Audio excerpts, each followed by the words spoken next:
Assalamualaikum warahmatullahi wabarakatuh. Bismillahirrahmanirrahim. Alhamdulillahirrabbilalamin. Wassalatu wassalamu ala asyrafil anbiya'i wal mursalin. Sayyidina Muhammadin wa ala alihi wa sahbihi ajma'in. Amma ba'du.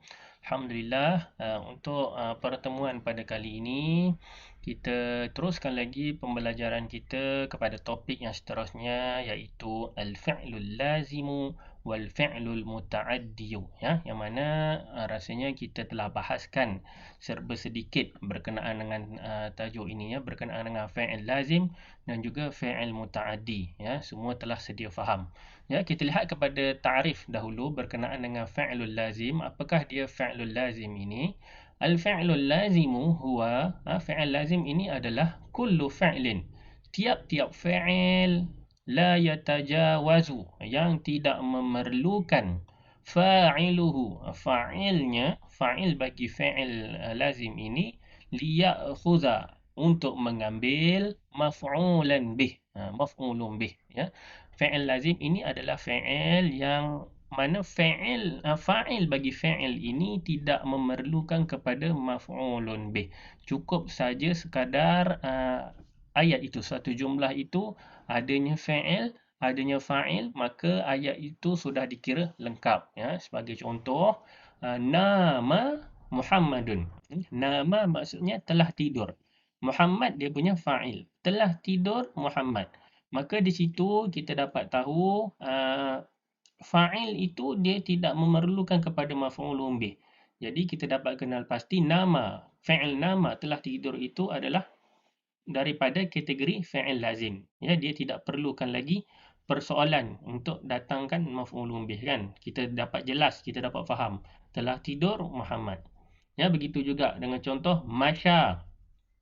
Masya Aliyu. Masya maksudnya telah berjalan Ali. Ali telah berjalan. Maka kita dapat faham dengan mudah. Jadi tak perlukan lagi kepada maf'ulun bih untuk menjelaskan berkenaan dengan ayat itu. Ya, itu fi'il lazim. Ya, kategori yang kedua daripada fa'il adalah al-fi'lul muta'addiyu. Ya, yang mana maksud daripada fi'il muta'addi ini adalah huwa al-fi'lu alladhi, ia adalah fi'il yang la yatimmu ma'na, tidak sempurna makna jumlatihi, ayatnya.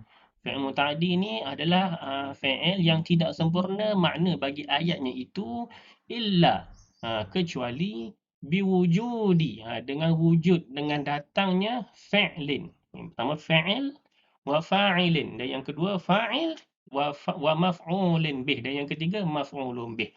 Dia perlukan kepada tiga unsur ini. Yang pertama fa'il, yang kedua fa'il, kemudian maf'ulun bih. Barulah ayat itu menjadi lengkap dan sempurna dan kita dapat faham makna daripada ayat tersebut.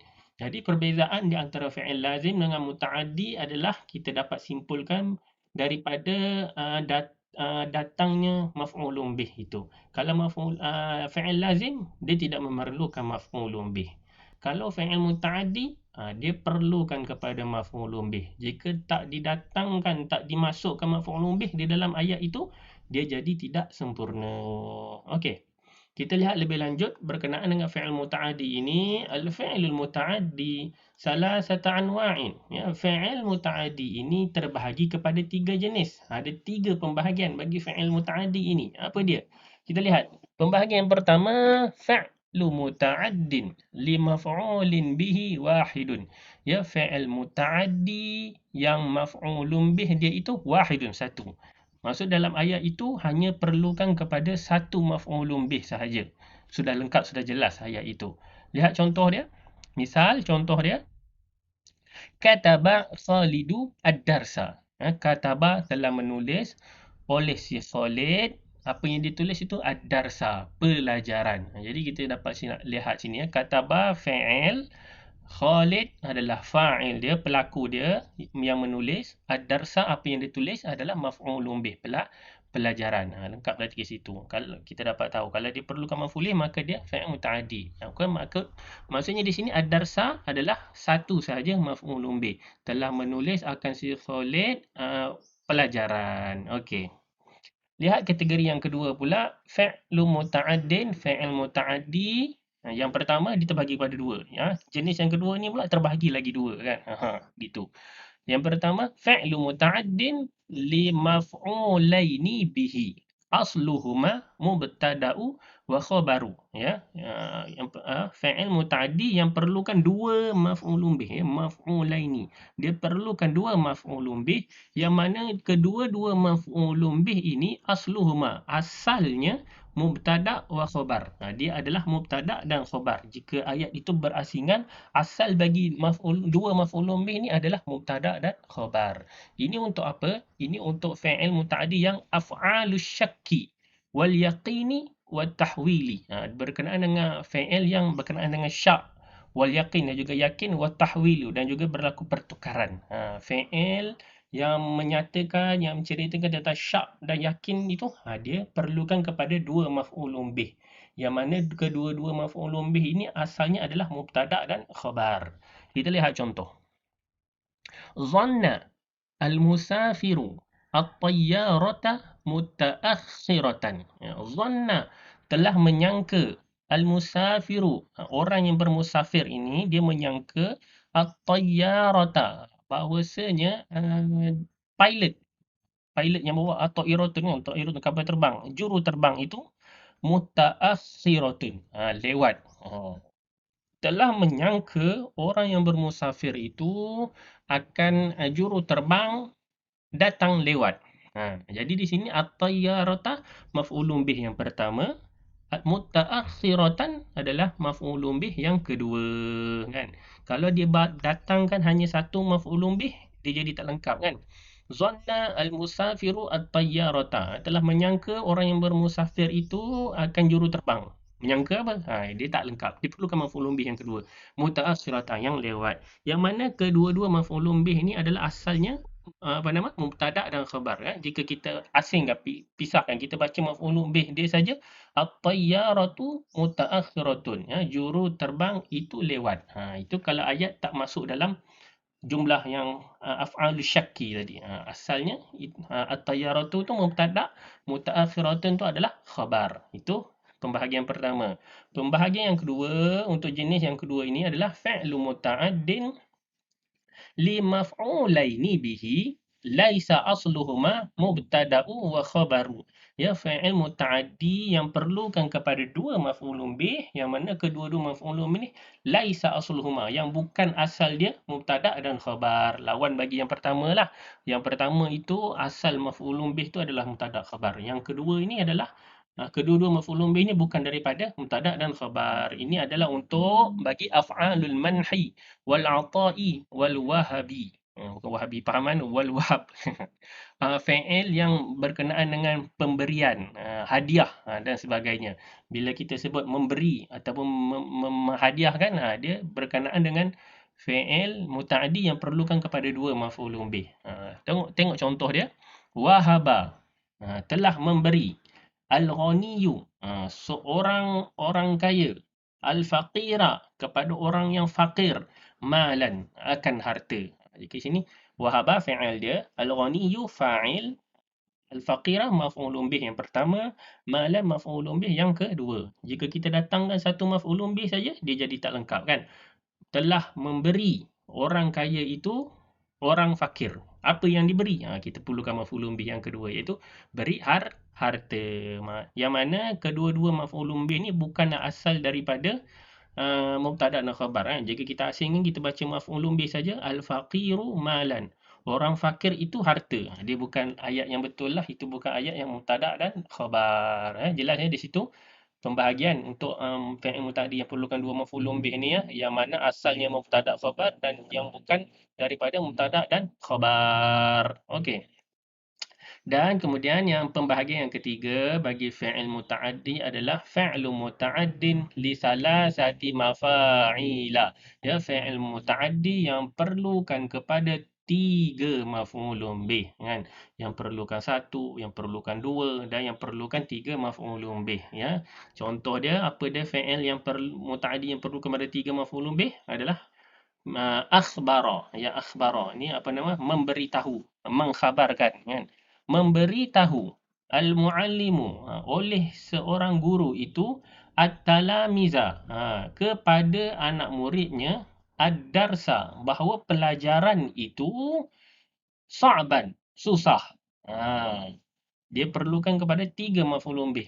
Akhbara fa'il, al-muallimu fa'il, at-talamis maf'ulun bih. Pertama, ad-darsa maf'ulun bih. Kedua, sa'ban adalah maf'ulun bih ketiga. Jika kita letak satu atau dua saja maf'ulun bih, ayat tak lengkap.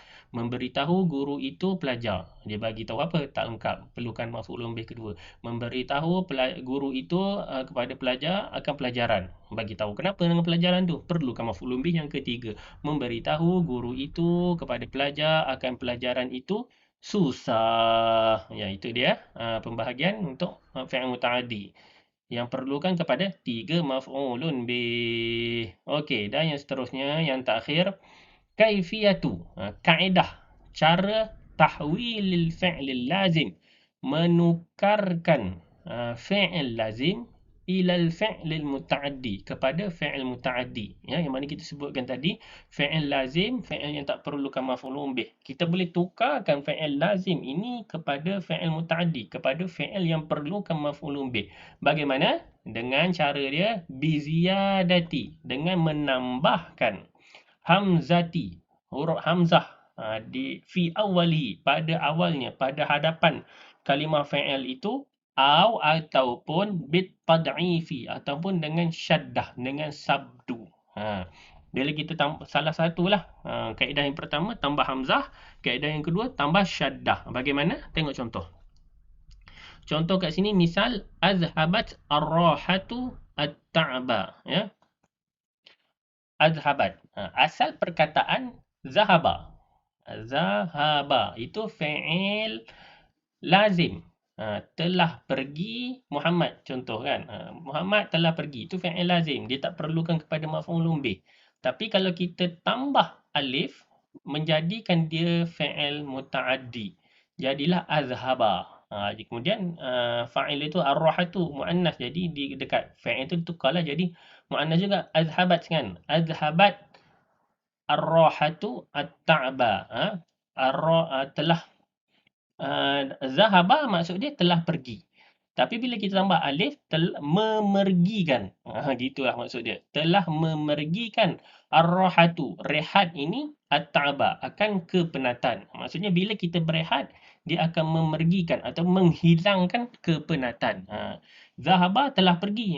Telah pergi. Kalau kita letak zahaba, zahabat ar-rahatu ta'ba, tak apa masuk ayat dia kan. Telah pergi rehat penat.